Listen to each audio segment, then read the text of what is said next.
Son Altesse Royale, mon enfant Rabia Toujoya, distingué membre de la Fondation Princesse, mon enfant, distingués invités en Coran et grades respectifs, chers membres de la communauté éducative du lycée classique de Fouba, mesdames et messieurs,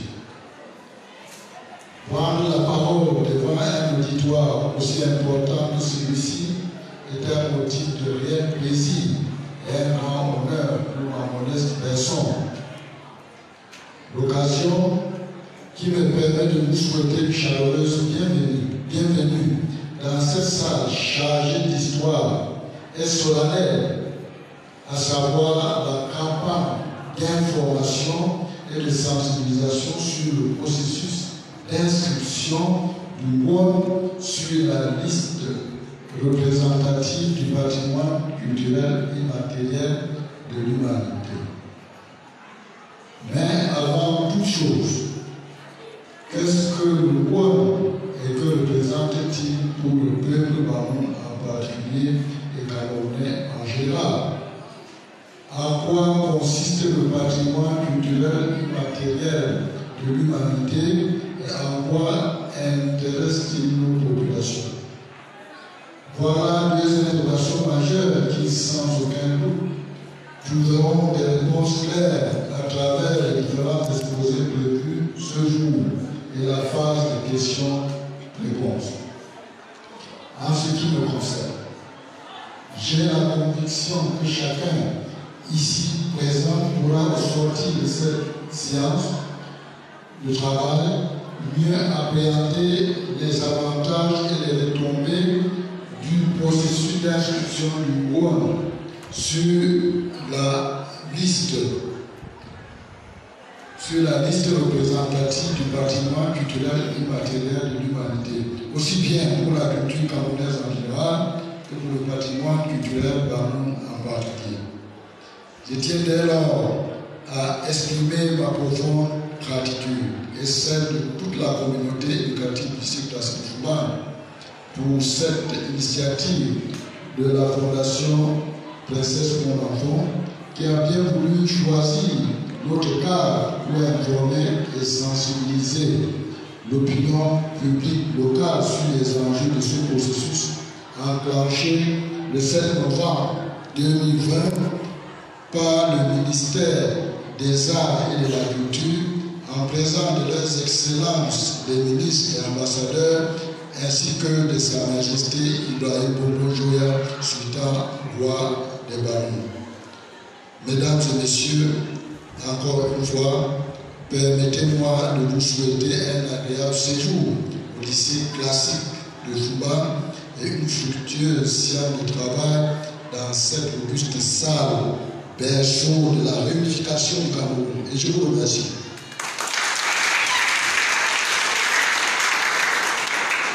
Merci pour ce moment de bienvenue très bienveillant de monsieur le proviseur du lycée classique de Fouba. Nous allons passer maintenant le micro à monsieur Fifen Abou-Salam pour un exposé sur le thème intitulé « Moins qu'une manifestation de rite du cordon ombilical ».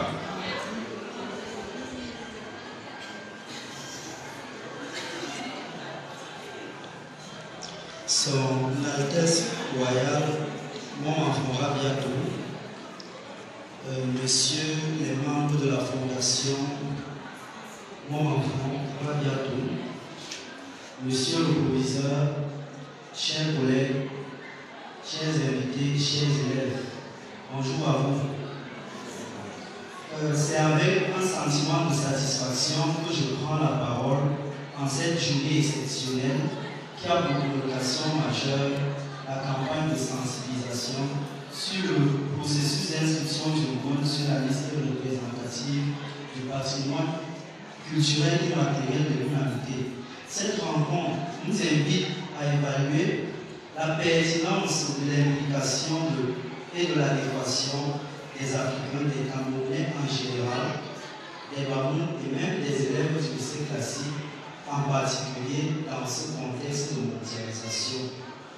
En tant qu'élément fédérateur de la culture Bamou, le Ngoni est avant tout un levier de développement qui contribue au rayonnement du peuple Bamou. C'est aussi un faisceau à travers lequel se manifeste une mosaïque de rituels, parmi lesquels le rite du cordon ombilical, connu sous la plume quand on parle de Sindoumen, qu'il me soit permis une fois encore et avant tout de revenir à la suite de monsieur le proviseur pour remercier de vive voix son Altesse royale, la princesse Montmafon Rabiatou, via sa fondation, qui pendant des années a sacrifié sommeil, famille et bien-être personnel pour suivre avec beaucoup de tact le dossier de l'inscription du Ngoni dans le patrimoine mondial de l'UNESCO. Mes remerciements vont également à l'endroit de Sa Majesté Ibrahim Boko-Joya, à qui je souhaite en jument le à la mission Fanny Gamson, pour dire longue vie à Sa Majesté. Merci également à son Excellence Paul Biya, qui suit ce dossier de très près via le ministère des Arts et de la Culture. Je ne saurais me laver et oublier mon visage, tout en profitant de l'occasion pour lancer un merci vibrant à l'endroit de monsieur le proviseur, qui ne ménage aucun effort pour que l'enseignement et les activités liées à la culture ne puissent pas être les moindres au lycée classique de Fumad. L'idée du thème, d'un thème autour du Ngoni comme une manifestation du rite du cordon ombilical, a fécondé dans mon esprit durant ces 6 dernières années que j'enseigne les langues et cultures nationales ici même au lycée classique.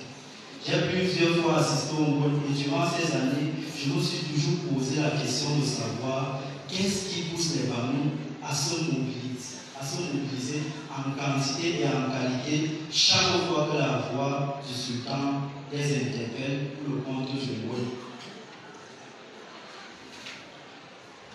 Pour comprendre donc ce mystère, nous devons d'abord analyser la quintessence du rite du cordon ombilical dans le contexte culturel Bamou.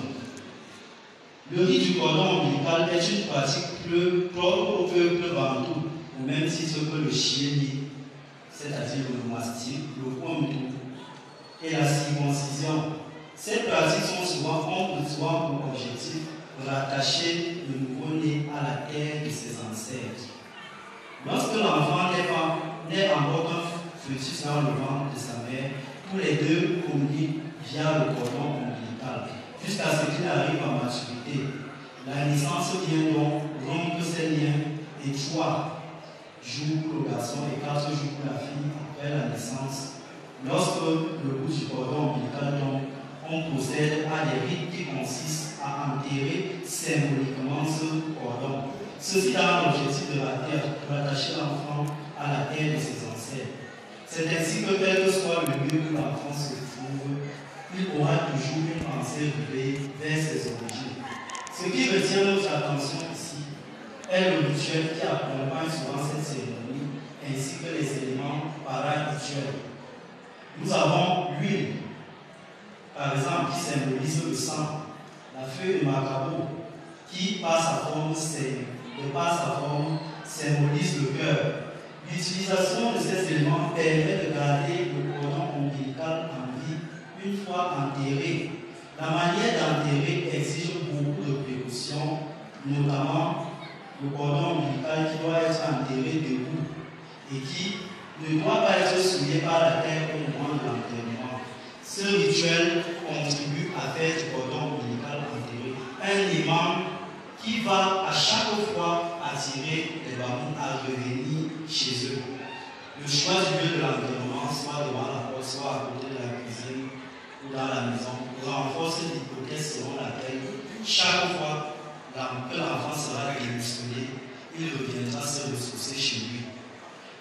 Par ailleurs, le Ngoni peut être appréhendé sur plusieurs aspects, mais dans le cadre de notre thématique que je suis en train d'exposer, nous ne retiendrons que l'aspect rituel. En effet, le Ngoni est un rite biennal en ce sens qu'il se célèbre tous les 2 ans. C'est un sanctuaire qui permet à plusieurs peuples, en dehors des Bamous, de se ressourcer, en l'occurrence le peuple Tikar. Ce Seule la voix du roi est la plus autorisée pour faire le Karangon. C'est la raison pour laquelle, au cours d'une cérémonie solennelle, il annonce en sermon Pamama, et ensuite il donne la date. Nous remarquons qu'il interpelle 3 fois. Et je vous rappelle tout à l'heure, ce chiffre 3 symbolise l'homme dans toute sa puissance. Ça nous rappelle effectivement, comme nous l'avons mentionné tout à l'heure, que le cordon ombilical du garçon tombe le 3e jour. Ce message, une fois lancé aux 4 coins du monde, résonne dans tout le royaume comme une sorte d'aimant qui met en activité les cordons ombilicaux de tous les familles du royaume. Souvenons-nous que lors de son enterrement, le cordon ombilical est en quelque sorte modifié par les éléments rituels que sont la feuille de macabre pour le cœur et l'huile qui symbolise le sang qui va maintenir le cordon ombilical en vie. Physiquement, le message du roi est adressé aux parents, mais spirituellement et métaphysiquement, le message est lancé à l'endroit de tous ces cordons ombilicaux qui vont ensuite jouer leur rôle. Comme vous le savez, lorsque le poumon se détache de l'enfant, il laisse une cicatrice appelée poumon. J'ai dit poumon et poumon. Ces 2 éléments se comportant comme le yin et le yang chinois sont également liés par une force d'attraction. C'est pourquoi le message spirituel lancé à l'endroit des cordons ombilicaux est celui qui va le plus agir et amener le baroud, même contre leur gré, à répondre présent à l'appel de leur fond. Sans être long dans mon analyse, permettez-moi, sans de rappeler à ces jeunes l'importance de prendre au sérieux l'enseignement de la culture nationale qui est désormais l'aurore d'une Afrique en quête d'une authenticité culturelle face au village planétaire qui petit à petit est en train de s'installer dans tous les cas du monde. Je vous remercie.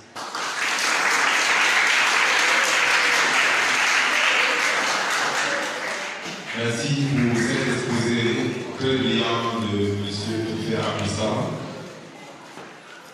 Nous allons passer maintenant au deuxième exposé.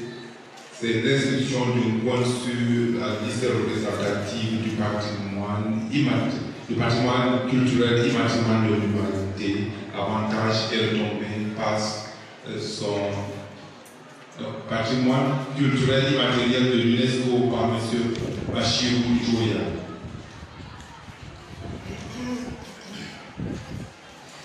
Merci, monsieur beaucoup, de m'avoir donné la parole. Son Altesse Royale, la princesse Mariette Joya, monsieur le proviseur, chers participants, soyez la bienvenue. Moi, c'est monsieur Bachirou Joya, je suis le secrétaire général de la Fondation Princesse Maman Mariette Joya. Je vais vous entretenir cet après-midi sur le patrimoine culturel immatériel de l'UNESCO, encore appelé patrimoine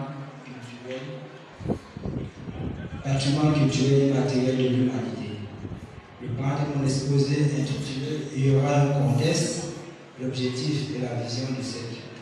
Les rappels, mémoire, les menaces et les disparitions du patrimoine culturel, l'intérêt qu'on a pour le patrimoine culturel immatériel, les conditions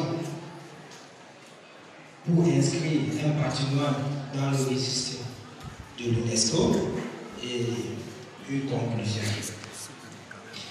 À titre de rappel, c'est en 2017 que le ministère des Arts et de la Culture a réalisé un inventaire des patrimoines culturels immatériels pour la région de l'Ouest.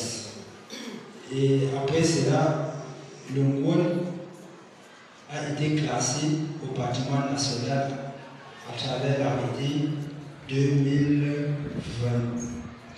Et depuis 2019, plusieurs ateliers ont été organisés à la Fondation Princesse Maman Mariette Joya à l'effet d'inscrire le Ngol sur la liste représentative du patrimoine culturel immatériel de l'UNESCO.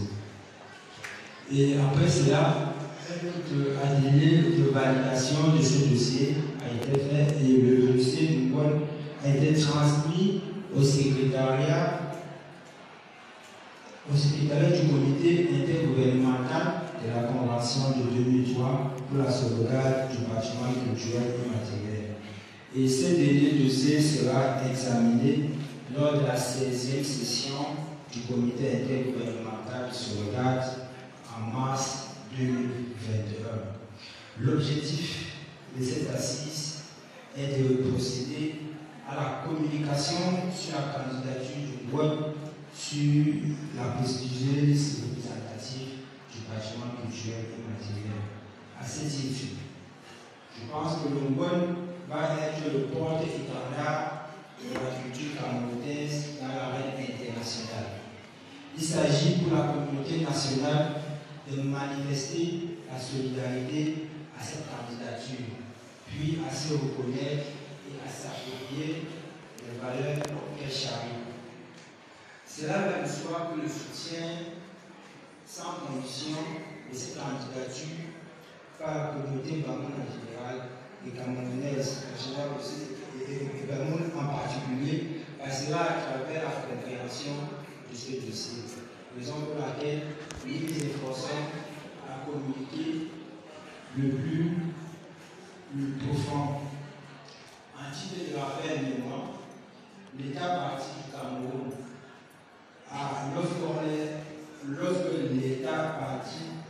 lorsqu'un pays signe et ratifie une convention, on l'appelle l'État parti. Donc, l'État parti du Cameroun a ratifié la convention 2003 en 2012. Rappelons que cette convention a été promulguée par l'UNESCO en 2003. C'est en 2010 que le Cameroun signe. Mais lorsqu'on signe une convention, elle n'est pas contraignante. C'est quand on la ratifie qu'on devient contraignant que le Cameroun a des obligations par rapport à cette convention. Et cette convention compte à ce jour 178 États partis. Et depuis 2018, notre pays, le Cameroun, est élu membre du comité intergouvernemental pour un mandat de 4 ans. Et représente le groupe CA de l'Afrique avec les 5 autres États que sont Djibouti, Botswana, Côte d'Ivoire, Togo et Rwanda. Ceci montre à tout le monde le capital de confiance dont le Cameroun joue sur la scène internationale.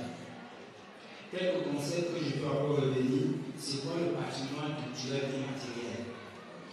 Le patrimoine culturel immatériel a été reconnu officiellement sur le plan international par l'adoption en 2003 par l'UNESCO de la Convention pour la sauvegarde du patrimoine culturel immatériel. La communauté internationale et scientifique africaine a activement contribué à l'émergence de ce nouveau regard qui réinterprète le concept de patrimoine dans un sens particulièrement adapté à la réalité africaine. Comme tout le monde le sait, l'identité culturelle spécifique africaine ne réside pas uniquement dans la morphologie architecturale ou dans la monumentalité. Donc ça veut dire que l'identité africaine ne se résume pas seulement sur des aspects physiques, c'est aussi sur des aspects du savoir et du savoir-faire. Selon les termes de la Convention 2003, le patrimoine culturel immatériel consiste en les pratiques, représentations, expressions, connaissances et savoir-faire, de même que les instruments, objets et espaces associés. Quelques concepts. La typologie du patrimoine culturel immatériel établie par l'UNESCO concerne tout à tout les traditions et expressions orales, y compris la langue comme vecteur du patrimoine. Il y a les arts du spectacle, les pratiques sociales, les rites, les rituels et événements festifs, comme le mode bien évidemment, les connaissances et pratiques concernant la nature et l'univers, les savoir-faire liés à l'artisanat traditionnel. De nombreux rites de purification, de bénédiction, de divination, d'exorcisme, le système de confrérie, le concept de métamorphose d'homme en animaux, ce qu'on appelle vulgairement en bamou le pied. Les pratiques dans nos communautés en font évidemment partie. Souvent transmis oralement par nous. Le bâtiment culturel immatériel se caractérise avant par sa dimension vivante. Il revêt la dynamique culturelle contemporaine d'une collectivité qui absorbe diverses influences, se réapproprie l'héritage transmis par les générations précédentes, l'adoption, l'adopte, le renouvelle, le réinterprète sans cesse de construire ainsi sa propre identité. Les patrimoines culturels immatériels sont victimes des menaces et d'expansion. Bien de savoir que les pratiques culturelles sont menacées et plusieurs causes en sous-temps. Premièrement, c'est la rupture de la chaîne de transmission d'une génération à une autre. Deuxièmement, c'est la dévalorisation, le délaissement, l'abandon de ces éléments culturels, la mondialisation qui a un autre revers négatif. La troisième menace est la mondialisation uniformiste, représentée par l'envahissement de pratiques et valeurs véhiculées par la globalisation. Il s'avère impérieux de se regarder ses savoir-faire. Les pratiques pour la transmission aux générations futures. Bien sûr, il ne s'agit pas de désacraliser ce qui est sacré, ni de dévoiler ce qui est ésotérique, mais d'initier les jeunes générations à la maîtrise de nos valeurs patrimoniales. Il ne s'agit pas de patrimonialiser toutes les cultures locales, ni de les figer, mais de porter une attention particulière en priorité sur les manifestations de la culture que la population estime essentielle pour la préservation de son identité. Parce que les collectivités africaines attachent beaucoup d'importance à leur histoire, très souvent mal connue, l'histoire du peuplement, des migrations, des conflits, de la population du territoire, des groupes, des parentés et de coutumes abandonnées. Certains événements sont réjouis et les généalogies récitées en langue litanique. Par exemple, le Bon, chez les Bamou, le Nyamia, chez les Bamileke, le Rondo, chez les Erondo, chez les Sassawa, et j'en passe. Maintenant, quel est l'intérêt d'inscrire un patrimoine culturel immatériel?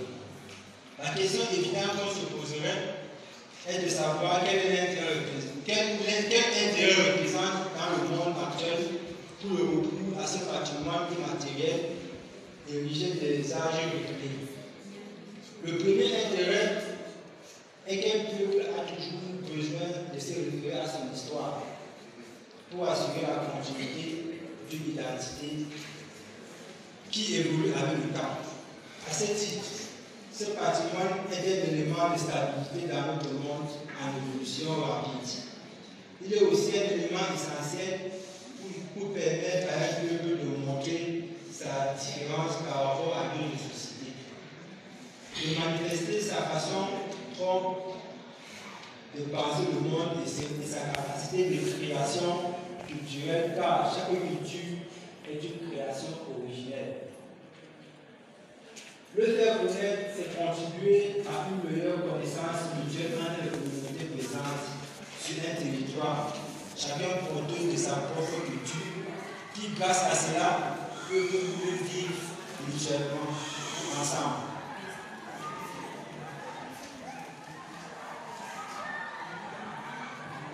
Quelles sont les conditions pour inscrire un patrimoine culturel immatériel à l'UNESCO?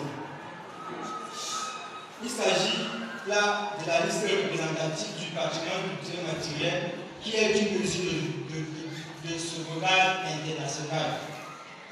Et l'UNESCO a défini pratiquement 5 critères. Le premier, c'est que l'élément identifié et inventorié soit constitutif du patrimoine culturel immatériel tel que défini par la Convention. Le deuxième critère, c'est que l'inscription de l'élément contribuera à assurer la visibilité, la prise de conscience de l'importance du patrimoine culturel immatériel, à favoriser le dialogue, reflétant ainsi la diversité culturelle du monde entier et témoignant de la créativité humaine. Le troisième critère, c'est que des mesures de sauvegarde qui pourraient permettre de protéger et de promouvoir les gens soient élaborées. Le quatrième critère, c'est que l'élément a été soumis au terme de la participation la plus large possible de la communauté, du coup, pour le cas échéant, des individus concernés, et c'est l'objet de notre assise. Enfin, il faut que l'élément figure dans un inventaire du patrimoine culturel immatériel sur le territoire national. Notre profonde conviction, c'est que la candidature du MOUL, qui remplit déjà tous ces 5 critères, soit inscrit sur cette prestigieux liste représentative. À ce jour, 549 éléments de 127 pays sont inscrits sur la liste représentative. Une cinquantaine d'éléments environ sont africains. Notre continent est donc sous-représenté avec seulement 2 éléments qui sont inscrits au Burundi et en Centrafrique. Ce qui est paradoxal au vu de la grande richesse et de la diversité du patrimoine culturel immatériel africain, en plus de l'implication intellectuelle et scientifique active de l'Afrique dans l'adoption de la Convention de 2003 de l'UNESCO. En conclusion, le MOUL est la toute première candidature d'un élément du patrimoine immatériel que le Cameroun se veut une première d'une longue série à suivre. Car le Cameroun a pour ambition de proposer d'autres services de diversité au patrimoine dans les années qui vont suivre. Pour paraphraser un peu notre chef de l'État, son Excellence Paul Biya, il faut promouvoir une culture qui soit aussi un produit exploitable de consommation nationale et de bonne compétition internationale. D'où notre choix d'une présence culturelle camerounaise effective à travers le monde. C'est tout le sens que nous voulons donner à cette candidature d'inscription du code social représentatif du patrimoine culturel immatériel de l'humanité. Et cette équipe sera l'apport de nos communautés, de notre peuple, à ce que le poète, le post-Sédat Senghor a appelé la civilisation de l'universel. Je vous remercie pour votre attention.